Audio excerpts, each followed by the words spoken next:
Joining me right now is Tennessee Senator, member of the Senate Judiciary, Finance, Budget, Commerce, and Veterans Committees. Marsha Blackburn is here. Senator, it's good to see you.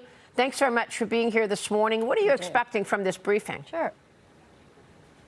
What we would like to know is, why did they choose to let this go sashaying across the country?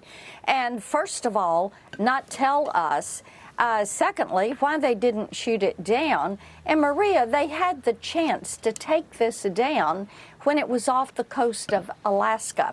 They made a decision not to do this. We also want to know, what was their communication with Canada? How were they watching this? Have they had other incursions? Because bear in mind, we would not know about this if not for a citizen with a great camera and a good lens out in Montana that took a picture, put it up, and said, tell us what you know about this. And then you have Blinken, who probably would never have canceled that trip if not for this being made public. And I doubt they would have taken it down, but why did they wait until it went all across the country? Well, there are ways they could have gotten this thing down and saved all of this equipment and figured out exactly what they were doing. Well, the other thing is, isn't it true that they saw it coming in even before it entered U.S. airspace? Once it was in U.S. airspace, shouldn't it have been shot down right there? I mean, Joe Biden is so incredibly timid when it comes to communist China. He keeps repeating, oh, we don't want conflict.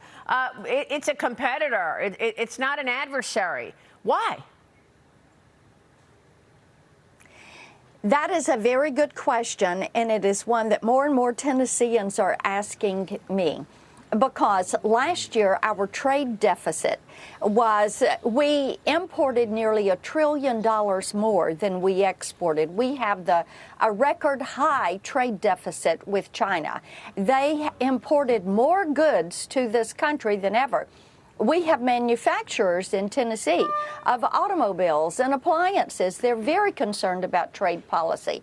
They are very concerned about this trade deficit, and they are wanting answers. I'm looking forward to working on those questions with them and trying to get this administration to realize China has economic warfare, they have great power competition, they have human rights abuses, and this administration is sitting silent and not taking the CCP and Xi Jinping to task. Yeah. Well, they also have trade priority, right? Don't they have special status when it comes to trade? Is that a lever to pull in terms of fighting back from all of these provocations? They covered up COVID-19. 1 million Americans are dead. We still haven't had one hearing on the origins of COVID-19, which is absolutely outrageous. We can't get in there to look at the Wuhan lab. And now this spy balloon over our nuclear sites. Can they just do no wrong, the CCP, to America? Well, according to this administration, the CCP is not doing wrong. They're letting them have their way. And Maria, under President Trump and Mike Pompeo as Secretary of State, the CCP would not have tried this. But again, you have to look at this axis of evil, which, as I say, is China, Russia, Iran, North Korea. You look at Iran going into Russia now. They have given them drones. They're manufacturing drones in Russia. You look at what has happened with the CCP, propping up the Russian army with navigation equipment and helping them in this fight against Ukraine. Wow. You look at North Korea sending rockets to Russia to help them fight against Ukraine. Unbelievable. It's an unsavory bunch of characters. We need to have these briefings, but we need this administration to get their act together on foreign policy and make certain that they are sending a message to the CCP that we will not tolerate this. Yeah. It is dangerous. What they are doing is dangerous, and the spy balloon has become emblematic of this misplaced, misdirected, inappropriate and dangerous foreign policy of this administration. Well, hopefully it's the least of it is emblematic, and it's not much more damaging than anybody knows, given the fact that it was likely sending data back in real time over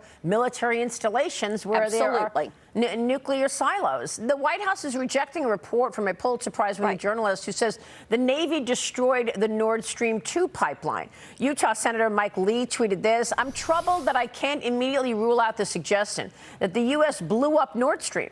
I checked with a bunch of Senate colleagues. Among those I've asked, none were ever briefed on this. If it turns out to be true, we've got a huge problem." What do you know about this, Senator?